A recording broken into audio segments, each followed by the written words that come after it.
ഈ ഒരു cinema release ചെയ്യുന്ന മുന്നേ ഭയങ്കര ഓവർ ഹൈപ്പ് ഉണ്ട്. അതുപോലെ തന്നെ റിലീസ് ചെയ്ത ശേഷം അതിനെക്കാട്ടിയും ഓവർ ഹൈപ്പ്. ഈ ഓവർ ഹൈപ്പ് ഒക്കെ കേട്ടിട്ട് ആണ് ഞാൻ ഈ സിനിമ കാണാൻ പോയത്. പക്ഷേ സിനിമ കണ്ട ശേഷം ഐ ആം സോ സാറ്റിസ്ഫൈഡ്. ഈ ഓവർ ഹൈപ്പിനെക്കാട്ടി മേലെയാണ് ഈ cinema. Movie basically story predictable ആണ്, അതേപോലെ നറേഷൻ എല്ലാം നമുക്ക് മനസ്സിലാകും. പക്ഷെ the beauty of this movie the way they presented, ആ പ്രസന്റേഷനെക്കാട്ടി മേലെയാണ് ഇതിന്റെ background score.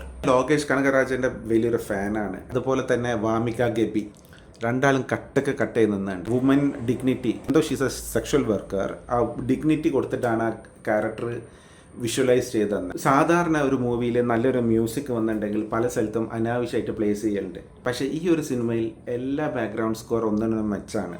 That shows how good Anirudh is. എൻ്റെ ഈ ഒരു പടം യാതൊരു ലാഗ് ഫീൽ ചെയ്യില്ല. നമ്മൾ എപ്പോഴും ആക്റ്റീവായി ഇൻട്രസ്റ്റിംഗ് ആയിട്ട് ആ മൂവി കണ്ടുകൊണ്ടിരിക്കും. That shows how good the director Arun മാതേശ്വരൻ.